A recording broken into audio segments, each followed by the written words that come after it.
Bonjour à vous à la maison, merci de votre présence. Aujourd'hui, on va rencontrer une direction différente du CIUS de la Mauricie et du Centre du Québec. Nous avons la chance de rencontrer des intervenants du soutien à domicile. On entend souvent dans les médias mentionner l'importance d'augmenter les soins et services à domicile, d'augmenter le financement du soutien à domicile. Mais qu'est-ce que le soutien à domicile? Quels sont ses soins et quels sont ses services? Nous en parlons aujourd'hui avec Roxane Sénécal, qui est intervenante psychosociale. Mais tout d'abord, nous recevons aujourd'hui parmi nous Julie Desilets, travailleuse sociale spécialiste en activité clinique au soutien à domicile de Bécancour, Nicolet et Yamaska. Bonjour Julie. Bonjour Marie-Ève. Merci d'être avec nous. Ça me fait plaisir. Parle-moi de toi un petit peu, Julie. Là, j'ai dit que tu étais travailleuse sociale, mais c'est quoi ton rôle exactement au soutien à domicile? Effectivement, travailleuse sociale depuis 15 ans au soutien à domicile. Dans les 2 dernières années, j'ai été spécialiste en activité clinique, donc coordonnatrice de différents services dans le soutien à domicile. Avant ça, j'ai déjà été aussi 1 an coordonnatrice en service social, puis j'ai fait à peu près tous les postes possibles et imaginables, même de la télé, au soutien à domicile. Donc, voilà, ça me fait plaisir d'être ici avec vous aujourd'hui. Fait que tu es vraiment la bonne personne pour nous expliquer, là, c'est quoi tous les services qu'on peut retrouver au soutien à domicile. Je sais qu'il y en a beaucoup. Je sais que c'est quand même une grosse direction. Est-ce que tu peux nous parler un petit peu de la politique Chez Soi Premier Choix et c'est quoi exactement le soutien à domicile? Oui, en fait, le soutien à domicile, c'est vraiment les services destinés aux gens qui veulent vivre le plus longtemps possible chez eux, à domicile ou en résidence. D'où la politique gouvernementale provinciale qui a été créée, qui est vraiment la politique phare du soutien à domicile, Chez Soi le premier choix, pour encourager vraiment en premier lieu à ce que la personne puisse choisir ce qu'elle souhaite, l'endroit qu'elle veut. Et nous, on va aller mettre les services à domicile pour permettre à la personne de pouvoir demeurer chez elle là, dans les meilleures conditions qu'elle souhaite et possible. C'est important ce que tu dis. Ma grand-mère, quand elle avait besoin de service, elle nous disait « Il n'est pas question que tu mettes de la CLSC. Ici, je veux pas qu'il me place. » Effectivement, ils ont souvent peur de nous quand on arrive la première fois. Je pense que Roxane va d'ailleurs en parler un petit peu tantôt, là, mais en fait, non, pas du tout. On est vraiment là pour garder les gens chez eux selon leurs souhaits, justement. C'est vraiment dans cette optique-là qu'on a développé plein de services. Puis on a 4 clientèles principales au soutien à domicile qui sont là, les personnes âgées en perte d'autonomie. On a les personnes qui ont des problèmes de santé physique à long terme. On a des gens aussi qui ont des incapacités temporaires ou permanentes selon là, la situation. Et des gens en soins palliatifs qu'on peut suivre là, avant qu'ils soient vraiment suivis par l'équipe spécialisée en soins palliatifs ou par la suite, là, dans les derniers mois. Et on a aussi les personnes qui vivent en résidence qui peuvent aussi avoir certains soins de notre part. Donc, les services du soutien à domicile peuvent être donnés dans les maisons, oui. Mais également dans les résidences privées. Tout à fait. Privées et même publiques pour certaines résidences. Là, on n'entrera pas, je pense, dans ce sujet-là parce que juste ça, on pourrait faire une émission. Mais on suit les gens où ils ont besoin qu'on soit. OK. C'est quoi les services du soutien à domicile? On en a de multiples. En fait, ce qu'il faut comprendre aussi, c'est que nos services s'adressent aux gens principalement qui ne sont pas capables de se déplacer de leur domicile. Donc, c'est pour ça que nous, on va aller vraiment, qui ne sont pas capables de se déplacer à l'externe. Donc, à ce moment-là, c'est nous qui va aller là, donner les soins ou les services. Sauf exception, il y a quelques services qu'on donne que la personne soit ambulante ou pas, puis qu'elle soit capable d'aller les chercher à l'exteur ou pas. Donc, en gros, ça, c'est un critère. Ça, c'est un de nos critères, là, effectivement. OK. Donc, peux-tu me répéter? Oui, mais attends, ça m'amène. En fait, c'est pas seulement les personnes âgées qui ont accès aux services du soutien à domicile. Effectivement. On en a de tous les âges, principalement des adultes, oui, mais on a quand même, entre autres, en inhalothérapie, en nutrition, tout ça, des fois des plus jeunes, là, jusqu'à des enfants aussi. Principalement des gens plus âgés, des personnes, oui, âgées ou ayant des soins palliatifs, comme je disais, mais on en a vraiment de tous les âges selon les services disponibles là, qu'on offre. Puis en fait, oui, on a une grosse équipe, comme tu me posais la question tout à l'heure. Oui, c'était ça la question. Je dis, c'est quoi les services offerts au CIA domicile? Oui, on a les services psychosociaux, dont les intervenants sociaux, que ça, on va faire un peu de tout, là. On peut faire des évaluations demandées en cas d'inaptitude, on peut aller faire du support à l'aidant, on peut les suivre à la liaison gériatrique quand ils vont être hospitalisés à l'urgence de Nicolette, entre autres. Je ne sais pas c'est quoi la liaison gériatrique, Julie. La liaison gériatrique, ça va être les intervenants sociaux qui vont être à l'urgence ou l'hôpital à Nicolette, exemple, pour avoir un exemple concret. Et on va s'assurer qu'ils puissent ressortir chez eux avec les bons services ou les bonnes conditions gagnantes pour pouvoir retourner de façon sécuritaire. OK. S'assurer un retour à domicile sécuritaire. Exactement. OK. Donc, dans les services psychosociaux, il y a plein d'autres choses, là. Évidemment, tout ce qui est le répit, différentes aides financières pour les gens le plus dans le besoin, toutes sortes de choses comme ça. Sinon, on a les soins infirmiers qui, eux, vont aller, par exemple, vous donner votre prise de sang à domicile. Votre mère aurait besoin d'un suivi de plaie, de sonde, ce genre de choses-là. Si elle n'est pas capable d'aller chercher les services à l'externe, c'est nous qui va aller donner ces soins-là. Tout ce qui est les suivis, des fois, de cancer, ce genre de choses, de soins plus personnalisés là. Les suivis de maladies chroniques aussi, j'imagine? Exactement. Suivi de maladies chroniques, dont maladies, exemple, pulmonaire obstructive chronique.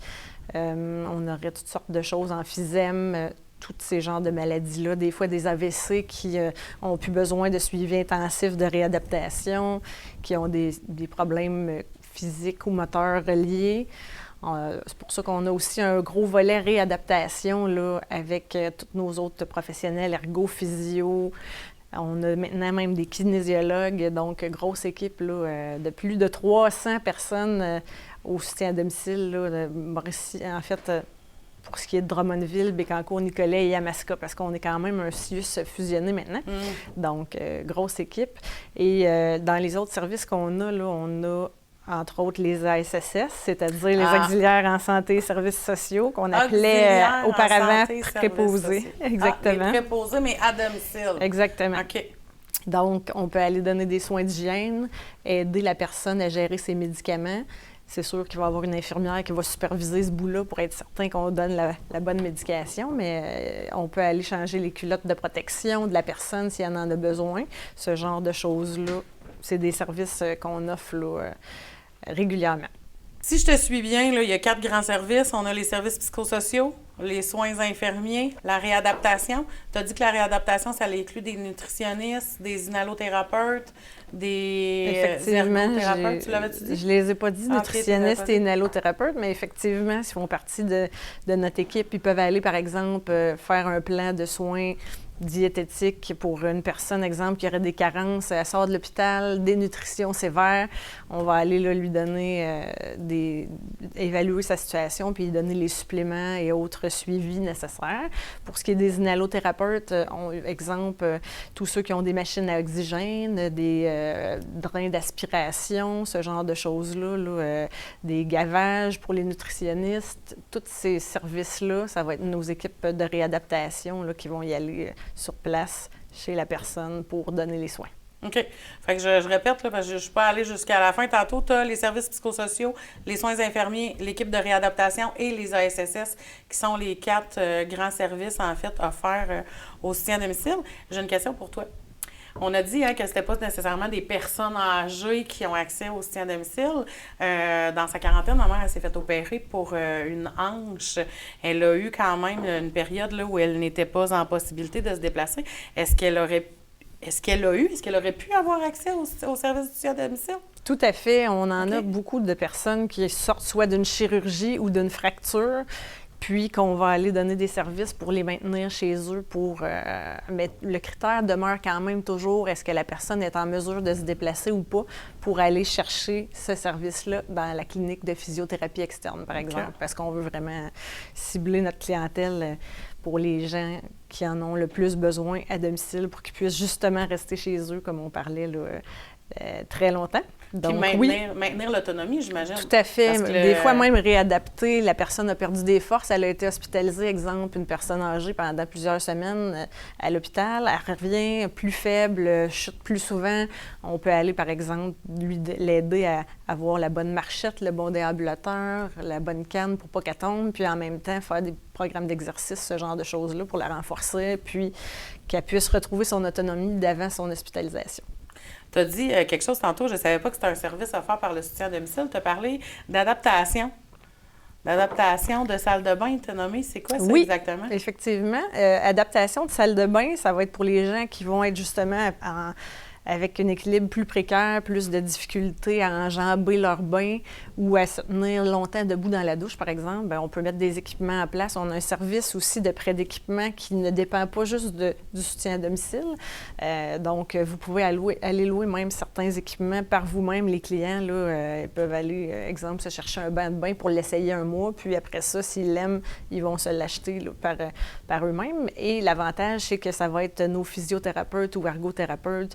Il y a des préposés aussi en réadaptation maintenant que je n'ai pas nommé tantôt, mais qui vont venir évaluer vraiment la salle de bain, la personne physiquement quand elle est en train de faire son transfert par-dessus le bain, quelle barre d'appui elle aurait besoin. As-tu besoin d'une douche téléphone, exemple, pour se lever moins souvent, pour ne plus tomber dans la douche? Ce genre de choses-là. Est-ce qu'on a besoin de... Puis on n'adapte pas juste non plus les salles de bain, on peut adapter toute la résidence aussi. Exemple, une personne se ramasse avec un AVC, fauteuil roulant, par exemple. On voudrait qu'elle puisse retourner vivre. Elle voudrait pouvoir retourner vivre chez elle. Et à ce moment-là, on va s'arranger justement pour pouvoir faire la suite aussi de ce que le Centre de réadaptation en déficience physique peut faire au début, des fois aussi à la suite d'une hospitalisation. Donc, on va aller continuer l'adaptation du domicile, mettre des barres d'appui dans le corridor, ce genre de choses-là qu'on peut faire. Là, exemple, une rampe d'accès. Il y a donner aussi de l'aide pour avoir accès aux différents programmes gouvernementaux pour adapter dehors, pour pouvoir justement, exemple, ascenseur adapté, élévateur d'escalier quand quelqu'un a 2 étages, tout ce genre de choses-là. Hey, c'est concret, merci Julie. Moi, ce que je retiens, en fait, c'est que le but du soutien à domicile, c'est de faire l'évaluation des besoins et de donner des soins et des services pour garder la personne le plus longtemps à domicile. Si on a besoin de ces services-là, Julie, comment on peut y accéder? De plusieurs façons. Je vous dirais que la façon principale d'y accéder, c'est le 811 parce que selon vos besoins, qu'ils soient psychosociaux ou infirmiers, infosocial, infosanté, ils vont vous référer au bon endroit. Donc, à ce moment-là, ils vont vous envoyer vers les accueils qu'on appelle les AAOR, accueil, analyse, orientation, référence, donc santé ou soins, comme je disais là, tantôt, puis c'est eux qui vont faire une première évaluation téléphonique avec la personne, des fois en présence aussi, selon si la personne est capable de se déplacer.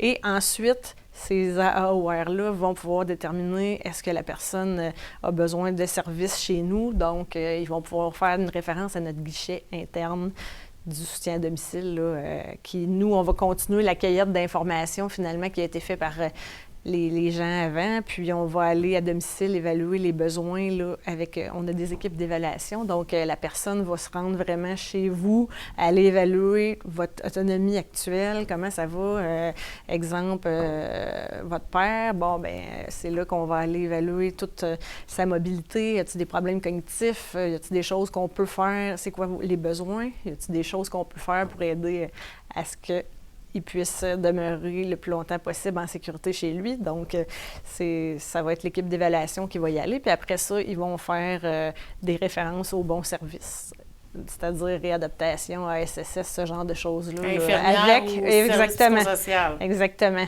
Tout en travaillant toujours avec votre père, par exemple, quand on veut donner un exemple concret qu'on peut voir souvent. Donc, ça va être vraiment lui qui va nous dire, es-tu d'accord ou pas? Qu'est-ce qui sont c'est le mieux placé et les aidants aussi pour nous dire quels sont les véritables besoins. Puis nous, on repart de ça pour arriver à mettre ça en place.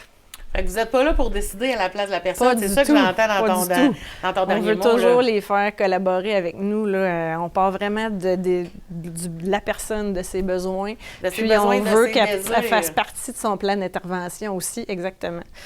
et celui des proches, parce que les proches sont un grand support aussi là, dans cette histoire-là. Puis on a des services aussi pour eux, qu'on a moins parlé tantôt, mais du répit, entre autres, ou du support aux aidants, de l'hébergement temporaire, ce genre de choses-là, là, pour pouvoir permettre que les aidants soufflent un peu et puissent s'occuper très longtemps de leurs proches. Fait qu'il ne faut pas avoir peur d'appeler. Il ne faut pas avoir peur des services du soutien à domicile. Ce que je retiens, c'est si on a besoin d'aide, si on veut nous-mêmes s'assurer de rester le plus longtemps possible à domicile, les alliés, c'est les intervenants du soutien à domicile qui vont mettre en œuvre tous les services et les soins nécessaires pour notre sécurité et tout à fait. Pour assurer un maintien sécuritaire et agréable. Exactement. Ça va être vos principaux équipiers et vice-versa. On va travailler tous en équipe pour vous satisfaire puis vous donner les meilleurs services possibles chez vous. Hey, merci beaucoup, Julie. Je vais rencontrer ta collègue, Roxane Sénécal, intervenante psychosociale. C'est parfait, merci. Ça me fait plaisir. Merci. Bonjour, Roxane. Bonjour, Marie-Ève. Merci de te joindre à moi aujourd'hui pour démystifier ton rôle d'intervenante psychosociale au soutien à domicile. On a rencontré juste avant toi Julie Desilets qui est venue nous présenter les services. Maintenant, j'aimerais ça savoir, là, toi, intervenante psychosociale, c'est quoi ton historique? Comment tu t'es ramassée au soutien à domicile? Bien, en fait, moi, j'étais je suis technicienne en travail social depuis 12 ans quand même. J'ai travaillé dans le communautaire pendant ces 12 années-là et ça fait 1 an et demi là, que je suis au soutien à domicile dans le réseau CLSC ici à Nicolet. Donc, j'ai un bagage quand même là, dans le communautaire, dans diverses problématiques qu'on peut rencontrer au soutien à domicile aussi. Avais-tu travaillé avec des personnes âgées avant de... Non. Okay. Ça a été ma première expérience avec les personnes âgées et je suis agréablement satisfaite. J'ai beaucoup de choses que j'aime dans mon travail que je pourrais parler un petit peu plus tard. Quand on faisait les démarches pour trouver une intervenante psychosociale qui allait venir nous parler de son vécu au soutien à domicile, ton nom a ressorti souvent comme quoi tu étais une intervenante vraiment passionnée et que tu aimais vraiment beaucoup ton travail. Donc, je suis contente que tu puisses venir nous dire, Roxane, comment ça se passe tes journées? Qu'est-ce que tu fais concrètement là, comme intervenante psychosociale? Bien, en fait, je vais un peu parler de la mission première, comme Julie a un peu mentionné, c'est de maintenir les gens à domicile, puis de aussi valoriser les capacités qu'ils sont encore capables de faire. Parce qu'il y a des gens qui sont encore capables de faire des choses à domicile, c'est d'aller compenser plus les incapacités ou de donner de la stimulation avec nos auxiliaires familiales qu'on peut avoir à domicile. Donc, c'est sûr que nous, on travaille avec divers professionnels aussi. On va travailler avec des ergothérapeutes, inhalothérapeutes, comme Julie l'a mentionné avant moi. On peut aussi on a plusieurs professions au soutien à domicile. On a des gens des travailleurs sociaux, on a des techniciens en éducation spécialisée, on a nous, les techniciens en travail social, on peut avoir des agents des relations humaines aussi. On fait toute la même chose, mais c'est sûr qu'il y a des gens qui ont des actes plus réservés là, pour faire des évaluations là, à domicile, un peu comme Julie l'a mentionné, là, pour des évaluations, pour des mandats, des régimes de protection, qui est plus fait par les travailleurs sociaux à ce moment-là. Fait que, nous, c'est de mettre en place des services. On fait des évaluations à domicile pour mettre en place des services pour les maintenir à domicile. C'est ça notre souhait. On veut les maintenir à domicile le plus longtemps possible. Puis on va vraiment avec le souhait de la personne aussi. Nous, le consentement, c'est toujours le consentement qu'on va aller chercher chez l'usager pour mettre en place des services. On ne mettra jamais un service si la personne n'est pas d'accord ou on va aller... C'est ça la notion de consentement. C'est toi, tu vas évaluer, tu proposes. Si la personne te dit non, c'est non. Bien, c'est ça. On va évaluer, est-ce qu'il y a un risque? Est-ce que la personne sait c'est quoi le risque de ne pas accepter ce service-là? Ça c'est de notre côté, là, en tant qu'intervenant social du milieu. Mais c'est sûr que c'est quelque chose qu'on veut mettre en place pour l'aider. Moi, c'est toujours la réplique que j'ai quand je vais à domicile, c'est de dire, on veut vous maintenir le plus longtemps possible dans la mesure où que, la sécurité n'est pas compromise, puis on continue quand même d'aller faire des suivis. Nous, en tant qu'intervenant psychosocial, on va à domicile et on va faire des suivis quand même quotidiens là, pour voir est-ce qu'il y a des choses qu'on peut ajouter. Parce que c'est sûr que des fois, on ne réussit pas à mettre les services en place à la première rencontre, de proposer des services. Ça prend quand même un lien de confiance qui s'établit avec la personne là, pour pouvoir qu'elle accepte finalement les services. Fait qu'on crée un lien de confiance quand même à la base avec la personne. C'est important ce que tu dis, la création de liens, parce que c'est quand même des gens qui ouvrent la porte à des inconnus. Bien, en fait, on rentre dans l'intimité de la personne. Fait que moi, c'est aussi de respecter la personne. Tu sais, quand que moi, je vais à domicile, c'est de respecter la personne dans son intimité. Je rentre dans son environnement. Donc, c'est à moi de s'adapter un peu chez la personne chez qui je m'en vais. Elle est quand même réticente. On l'a nommé dans le début de la rencontre avec Julie, que les gens, ils pensent qu'on veut les placer. Fait que c'est sûr que, tu sais, faut créer le lien de confiance là, de base. Je pense que c'est ce qui est primordial là, pour avoir un peu un succès là, dans la mise en place de services. Puis, tu sais, mise en place de services, on peut parler aussi de l'aide à l'alimentation. Tu sais, nous, on évalue. On va mettre aussi des professionnels, un ergothérapeute qui va aller évaluer aussi à domicile. Y a-t-il des adaptations? Y a-t-il des choses qu'on peut changer pour le domicile, là, pour la personne? Parce que toi, tu arrives seule. Tu n'arrives pas avec ton équipe du soutien à domicile à la première rencontre, là. Non, nous, on arrive vraiment seul. On fait une première évaluation, l'évaluation de l'autonomie fonctionnelle de la personne. Donc, on va vraiment évaluer les différentes sphères. Donc, au niveau de l'alimentation, comment ça se passe, les transferts, la mobilité. On évalue vraiment le complet chez la personne pour voir quels services qu'on peut mettre en place selon les professionnels qu'on a au dossier. Puis après ça, en faisant des références, ces professionnels-là vont aller faire des évaluations à domicile parce que les gens ne sont pas en capacité de se déplacer pour recevoir des services internes au CLSC. OK. Fait que c'est important aussi pour les gens de nommer leurs besoins, de nommer leur incapacité. Parce que j'imagine que toi, si tu n'as pas l'information, tu ne peux pas intervenir sur cet enjeu ou sur cette problématique-là. Non, c'est ça. Puis c'est pas d'emblée qu'ils vont le mentionner à la première rencontre. Je pense que c'est là le lien de confiance qui doit être créé quand même. Puis je le mentionne toujours dans les premiers appels quand on veut planifier la rencontre. Tu sais, de dire, je m'en viens évaluer, mais tu sais, on peut revenir. Puis on peut la faire en 2 temps aussi, la première évaluation, pour que la personne se sente plus à l'aise. Mais oui, on va évaluer les besoins ensemble. Donc, tu sais, avec la personne concernée qui a besoin de service, on va évaluer les besoins ensemble. C'est quoi les besoins? Quel plan d'intervention aussi on peut mettre en place pour cette personne-là pour la maintenir à domicile? OK. Si c'est ça qu'elle veut. Oui. Si c'est ça qu'elle veut, parce que je sais que vous travaillez aussi les changements de milieu de vie. Ça, on pourra en reparler dans une rencontre ultérieure. Mais ce que je retiens, c'est qu'un de tes rôles principaux, en fait, c'est de créer un lien avec cette personne-là pour pouvoir l'aider du mieux que tu peux. Oui, puis on va travailler en collaboration. S'il y a des choses qui changent dans l'État, on va retourner, on va l'évaluer ensemble, puis pour pouvoir mettre les meilleurs services en place. Mais puis ils peuvent toujours changer d'idée. Si finalement, ils disent « Ah, ben là, je suis pas sûre, c'est vraiment le temps que j'aimerais le faire », bien, on peut essayer de le remettre à plus tard, cette évaluation-là, ou de comprendre pourquoi. Il y a toujours une raison derrière qui fait en sorte que les gens refusent le service. C'est quoi? Est-ce que c'est... des fois, ils ont peur, ils savent pas trop. Est-ce que cette personne-là va finir par me sortir? Même si on mentionne, il reste qu'il y a une crainte quand même derrière tout ça. Oui, l'importance du lien. Tu l'as dit d'entrée de jeu, là, l'importance du lien de confiance, dans le fond, entre toi et la personne qui a besoin d'aide. Oui. Dis-moi donc, rapidement, Roxane, pourquoi tu aimes ton travail? Ben moi, j'aime vraiment mon travail parce qu'en fait, c'est le lien de confiance qu'on crée avec ces gens-là. Les gens nous laissent intégrer leur domicile, nous laissent quand même voir leur vulnérabilité. C'est des gens qui ont une certaine fragilité aussi. C'est ça, moi, qui me valorise beaucoup parce que on voit après ça comment la personne s'épanouit, puis avec l'aide des autres. Puis aussi, moi, c'est souvent la réplique de « vous m'avez maintenu à domicile, je vous remercie ». Parce que c'est souvent ça, le stress. Mais moi, c'est le lien de confiance qu'on peut avoir avec ces gens-là. Puis j'aime beaucoup travailler en collaboration parce qu'on travaille en collaboration avec la personne concernée, mais on travaille beaucoup avec les proches aidants. On va beaucoup travailler avec des amis qui sont impliqués dans les dossiers. Fait que, ça nous amène aussi une belle réflexion ensemble, c'est de faire le plan d'intervention ensemble aussi là, pour la maintenir. Fait que la personne, elle est d'accord, on est toutes sur la même longueur d'onde, puis après ça, on est capable de partir, puis la personne peut rester à domicile le plus longtemps possible. Merci beaucoup, Roxane, de ton partage. Tu sembles effectivement très passionnée de ton travail. Merci d'avoir pris le temps de venir nous rencontrer aujourd'hui. À vous, si vous avez besoin d'aide, n'hésitez pas à contacter le CIUS, on est là pour vous aider. Merci, bonne journée.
et la terre est mouillée. Les grands labours dorment sous la gelée. L'oiseau si beau hier s'est envolé. La porte est close sur le jardin fané.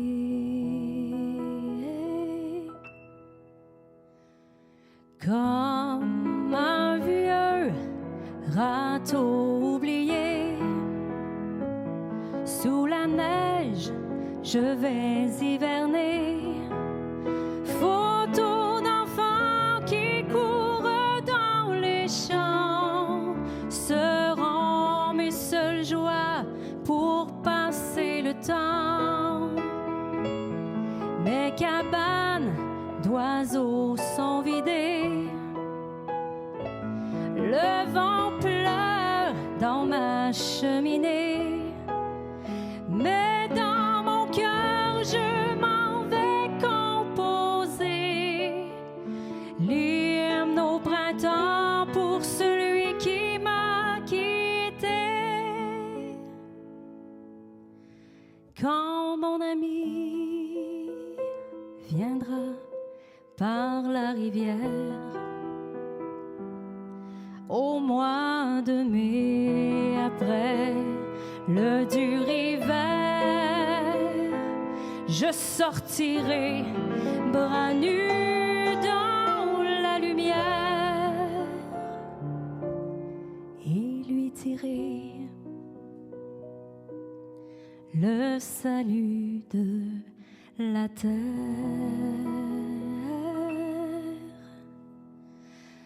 Vois, les fleurs ont recommencé.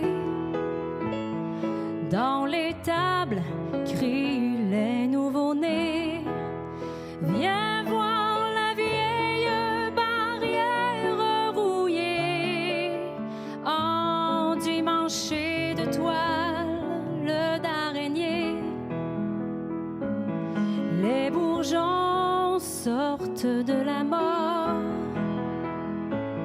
Papillons ont des manteaux d'or. Près du ruisseau sont alignés les fées et les crapauds chantent